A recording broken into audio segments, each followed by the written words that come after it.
नमस्कार, मी पूनम शशिकांत जमदग्नी महाराष्ट्र प्रबोधन बहुउद्देशीय संस्थेने जागतिक महिला दिनाचं औचित्य साधून ज्या राज्यस्तरीय ऑनलाईन वक्तृत्व स्पर्धांचं आयोजन केलं त्या स्पर्धेमधील एक स्पर्धक. सर्वप्रथम मी आयोजकांचे आभार मानते की त्यांनी एक मंच उपलब्ध करून दिला. आजच्या माझ्या वक्तृत्वाचा विषय आहे महिला अत्याचार, जबाबदार कोण, समाज की मानसिकता. सर्वप्रथम मी भारतातील महामानव परमपूज्य डॉक्टर बाबासाहेब आंबेडकर, क्रांती ज्योती सावित्रीबाई फुले, आधुनिक भारताचे जनक राजाराम मोहन राय या सर्वांना त्रिवार अभिवादन करते आणि माझ्या वक्तृत्वाला सुरुवात करते. आजच्या स्त्रीला काहीतरी सांगायचं आहे.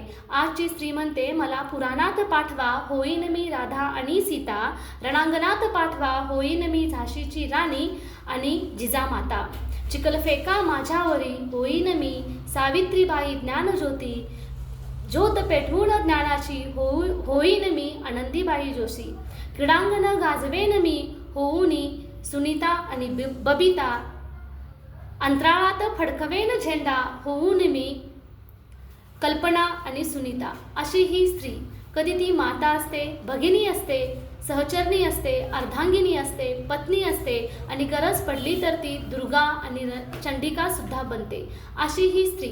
अशा ह्या स्त्रीचं आपल्या समाजातील स्थान काय? तर प्राचीन काळापासून आधुनिक काळापर्यंत स्त्रीकडे फक्त एक उपभोगाची वस्तू म्हणून पाहिलं जातं. तिच्यावरती धार्मिकतेचा पगडा आहे. प्राचीन काळामध्ये धर्माच्या नावावरती स्त्रियांवरती सतीप्रथा, बालविवाह, केशवपन, हुंडा पद्धती यासारख्या अनेक अमानुष व पाशवी अशा प्रथांचा पगडा होता आणि त्यामुळं तिचं सारं आयुष्य त्याच्यामध्ये होरपळून निघालं. मग ह्याच कालखंडामध्ये राजाराम मोहन राय, महात्मा ज्योतिबा फुले, सावित्रीबाई फुले यासारख्या समाज सुधारकांनी पावले उचलली आणि ब्रिटिश काळामध्ये कायदे करून स्त्रियांच्यावरील होणाऱ्या अन्याय व अत्याचाराला वाचा फोडली आणि स्त्रीचं जीवन हे थोडंसं सुरक्षित झालं. ज्या जिजाऊनी शिवराय घडवला, ज्या रमाईनी भीमराव घडवला, त्याच जिजाई व रमाईच्या लेखी आजच्या आधुनिक युगामध्ये सुरक्षित आहेत का? हा सर्वात मोठा प्रश्न. तर ह्या लेखी आजच्या युगामध्ये सुरक्षित नाही. घर असो, शाळा असो, ऑफिस असो, सार्वजनिक ठिकाणं असो, सर्व ठिकाणी स्त्रियांची अस्मिता आज पणाला लागली आहे. स्त्रियांच्यावरती शारीरिक, मानसिक अत्याचार दिवसेंदिवस वाढत चाललेले आहेत. बदलापूरची चिमुरडी असू दे, निर्भया असू दे, कोलकात्याची डॉक्टर असू दे अथवा शाळेत जाणाऱ्या विद्यार्थिनी असू दे, त्यांच्यावर नाहक लैंगिक अत्याचार केले जातात. मग याला जबाबदार कोण? तर याला जबाबदार आहे आपला समाज, समाजाची मानसिकता आणि पुरुषप्रधान संस्कृतीमध्ये असलेला अहंभाव. जर स्त्रियावरील होणारे अन्याय व अत्याचार आपल्याला थांबवायचे असतील तर स्त्री सक्षमीकरण ही काळाची गरज आहे. समाजाने पूर्वंपार चालत आलेल्या ज्या प्रथा व परंपरा आहेत त्या कुठंतरी पाठीमागे आता ठेवायला हव्यात. स्त्रियांनी या प्रथा व परंपरांच्या बंधनातून बाहेर यायला हवं. आजूबाजूचं जग पाहायला हवं. स्वतःच्या स्वकर्तृत्वावर स्वतःचं स्थान तिनं निर्माण करायला पाहिजे आणि स्वतःच महत्त्वाचं म्हणजे स्वतःचा स्वाभिमान तिने स्वतः जपायला हवा. जोपर्यंत एक स्त्री स्वतःचा आत्मसन्मान जपत नाही, स्वतःवर होणाऱ्या अन्याय आणि अत्याचाराला वाचा फोडत नाही, तोपर्यंत स्त्री पुरुषांच्या पायदळी तुडवली जाणारच. आणि म्हणूनच जोपर्यंत या पृथ्वीतलावरती जिजाऊ, रमाई आणि श्यामच्या आईसारख्या माऊलींचा जन्म होत नाही, तोपर्यंत स्त्रीकडे दुय्यम दर्जाची वस्तू म्हणूनच पाहिलं जाणार. आणि म्हणूनच मला सांगावंसं वाटतं, स्त्री सक्षमीकरण ही आज काळाची गरज आहे. स्त्रीला सक्षम बनवायलाच पाहिजे, कारण स्त्री सुद्धा ही एक माणूस आहे.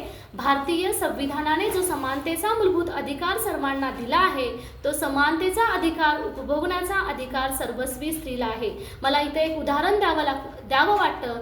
शिवाजी महाराजांनी ज्यावेळी सुरतेवर स्वारी केली आणि कल्याणच्या सुभेदाराच्या सुनेला जेव्हा शिवाजी महाराजांच्या समोर प्रस्तुत करण्यात आलं, त्यावेळी शिवाजी महाराज म्हणतात, अशीच असती आमची आई सुंदर, आम्हीही झालो असतो सुंदर मदले छत्रपती.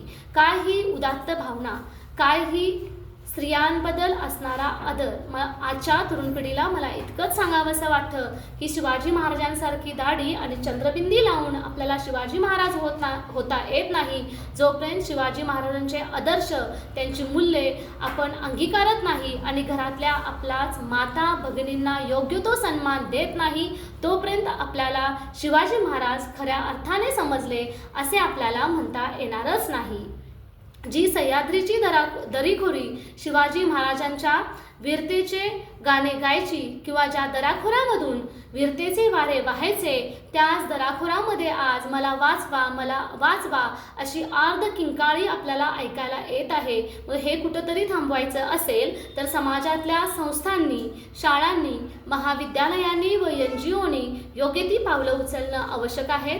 शाळांमध्ये स्त्री समानता हा विषय महत्त्वाचा केला पाहिजे आणि आधुनिक पिढीला स्त्रियांचं आपल्या आयुष्यामध्ये अनन्यसाधारण कसं स्थान आहे हे समजावून सांगण्याची किंवा समजून घेण्याची नितांत अशी गरज आहे. आणि म्हणूनच आपण सर्व मिळून पावले उचलूया, स्त्रीला सक्षम बनवूया आणि स्त्रीला या डिप्रेशनमधून बाहेर काढण्याचं काम करूया. मला सर्वांना एक संदेश इथं द्यावासा वाटतो. अंधाराच्या फलकावरती काळाचा वेध घे, सामर्थ्याच्या शस्त्राला अस्मितेची धार दे, दास्यांना शृंखलांना विवेकाने सार दे, परंपरेच्या वेदनांना काठ्यामधूनही वाट दे आणि उद्याच्या महिलांना स्वातंत्र्याची वाट दे. इतकं म्हणून मी माझं भाषण संपवते आणि भाषण संपवण्यापूर्वी एकच सांगते, चला तर मग स्त्रीला स्त्रीचा सन्मान देण्यासाठी प्रयत्न करूया.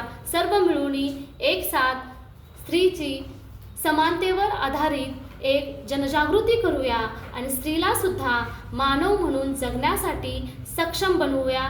धन्यवाद. व्हिडिओ आवडला असेल तर नक्कीच लाईक करा आणि शेअर करायला विसरू नका. धन्यवाद.